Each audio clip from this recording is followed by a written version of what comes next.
Hey, what's up, everybody? Welcome back. We're back to discuss Cursed Episode 1. It's currently on Netflix, starring Katherine Langford. Alright, so we're just going to jump right into it. This is more, it's kind of like just like an introductory episode, I guess, to, they introduced Nemo, that's Katherine Langford's character. The main characters are her best friend, Pim, Arthur, and his father, Uther. Yeah. It's a Pendragon. I don't know if Arthur is, if that's his father. I know like the stories I've read is like that was his. He takes over from his father, I believe, but I don't know if in this show it's his father. Yeah. They really don't. They don't look alike, and they don't. I mean, the current king doesn't look very old. He looks kind of young. So I don't know. I don't know. I'm the father, so I don't think that they are in this show. That's just my feelings on it. Yeah. So it starts with off with what his name was again? Who? Nemo. I'm sorry, I forgot her name for a second. She's like in this village with, and her mother's like the high priestess, and her father's kind of, I don't know where her father is, and she's cursed with so they're calling her a witch, even though she says she's not a witch. So she's kind of caused a problem with these two younger guys, where she wraps one of the bows around his neck using her magic ability or whatever, her curse.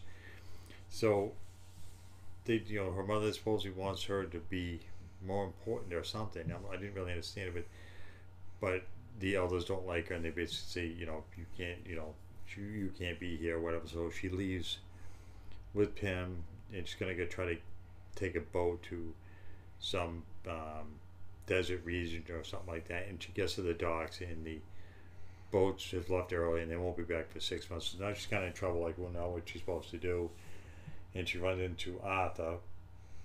Like I said, I don't know if Arthur's going to be the king in the series. Yeah, I don't know if he ends up becoming king in the series, or if he's just going to be Arthur, and that's going to be it.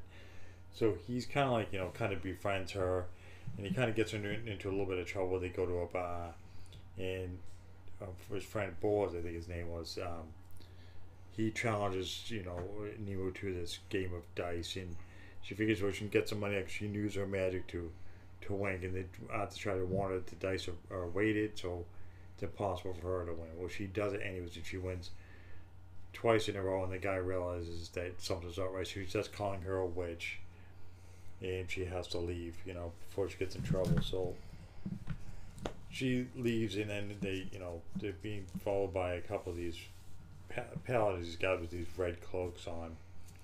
They basically look like cults, like a cult organization. Yeah. And they're following her, so they have to hide. And that was kind of funny. They hit their head with their horse, and get the horse to lay down, which is pretty much, I don't know how they trained this horse to lay down, but they did. And Arthur ends up again finding them, because they kind of just left them. They, finds them again and invites them for to go back to his camp or whatever. So they go back to his camp, and he's trying to like help her with her sword, and she's not a very good swords person. She can't, he's like, you really don't know what you're doing, and he's trying to train her, but she seems kind of like stubborn, I guess you could say. Yeah. And while they are like practice sword fighting, she, as soon as he doesn't like stab her, but when he sort of like pretends he does, she starts getting all these visions again, and everything else, right. And she basically has she basically passes out and basically has like a seizure, kind of, and then the next day she wakes up, and she basically looks like she's lost, like she had no idea what happened. So it looks like she lost memory of what happened. But I wonder why she keeps having these memories. It was weird. She's it was like I think of she's underwater, and that was the thing with the sword. Underwater, I don't know. It was kind of like a strange thing she was going through. I don't know what the vision means. And then at the same time, when she wakes up, Merlin wakes up too, and he's basically panicking, because like I said, I'm still a young person, but he knows better than I do Merlin's magician Yeah, powers Merlin's and been books. over the years. I mean, I've read it, in different books, TV series, animated cartoons, stuff like that. Merlin's always kind of been portrayed in different ways. He's always been a magician or a wizard, whatever you want to call it.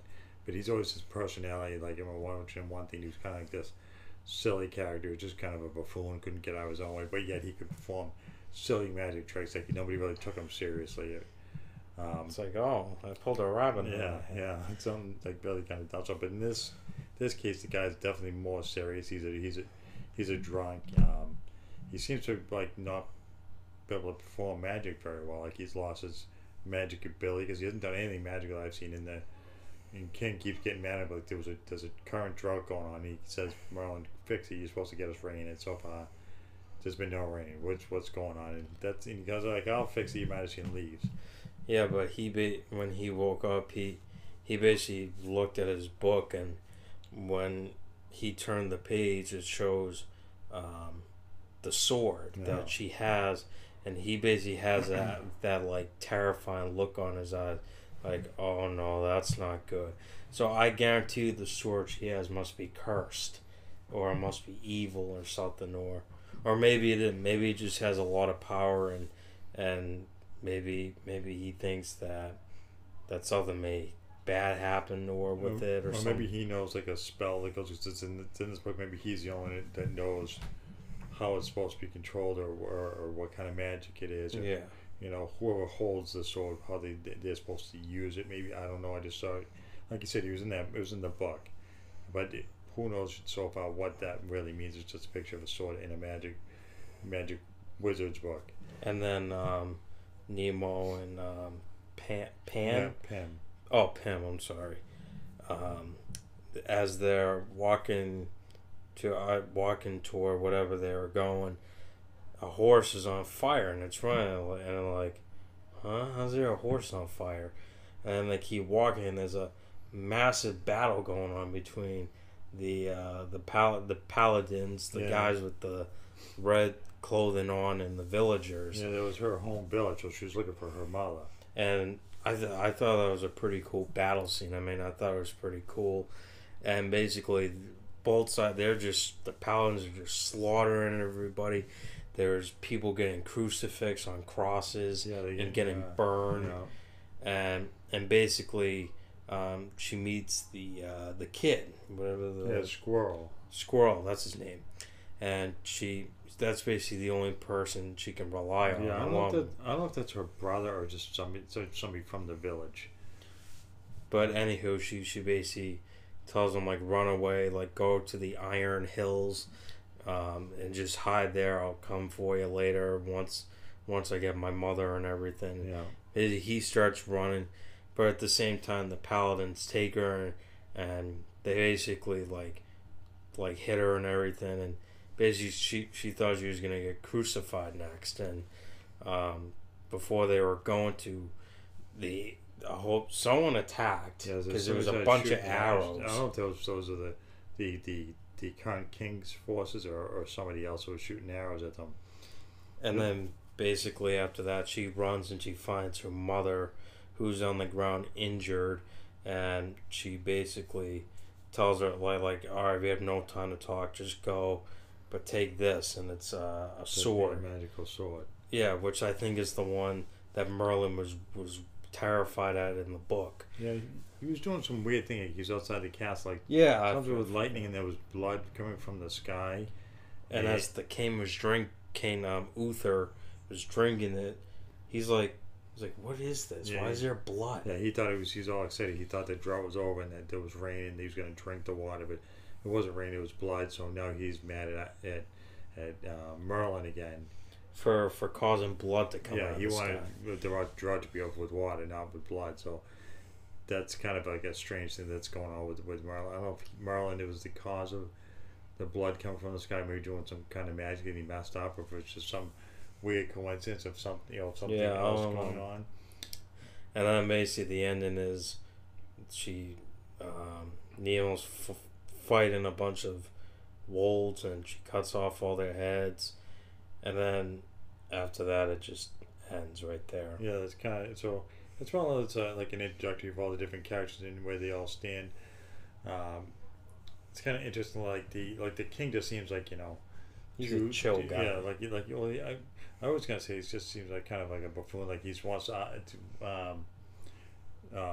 Merlin to fix the water for him. He's not really not doing anything to stop these pals with the red coats from killing everybody. They're just kind of doing whatever they want. And he's supposed to be king of that region, and he's not sending his guys to try to defeat these. I'm sure if he's the king and there's got to be an army that could defeat them. We don't know really so far what her curse exactly is because it's just the beginning, and I don't know where that guy Arthur stands. I don't know if he's going to become king or if he's taking over or what it has with Uther. We'll see. We're going to find out. It's just the first episode. So Yeah. But so far, it's been pretty cool that I like this medieval type of movies or TV shows with magic and swords and knights and people fighting and stuff like that. I think I always find it fascinating. I'm interested in what's going to happen with Merlin. Does he figure out the rain problem with the blood?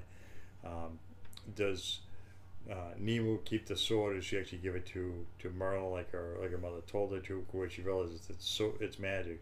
Is she going to keep it for herself? She seems kind of like stubborn, and like set in her ways. Like nobody's going to tell her what to do. And also Pym got taken away by Red Paladin. I don't know if she's still alive or not. The guy that's like kind of like in charge was talking to one of the Red Paladins. But he's also on Ozark. Yeah, I don't recognize that guy. The other characters I didn't really recognize if they've been in other shows or movies. But so far, just from the one episode we've seen, it's been pretty good action. Good dialogue, and the plot's been good so far. Good battles going on. So I think it's gonna do it. I definitely like the first episode. I'm looking forward to watching the second episode. Tell us what you guys think down in the comments below. Do you guys enjoying this show so far? If you have any thoughts or comments, put them on down below. As always, hit that like and subscribe. Until next time.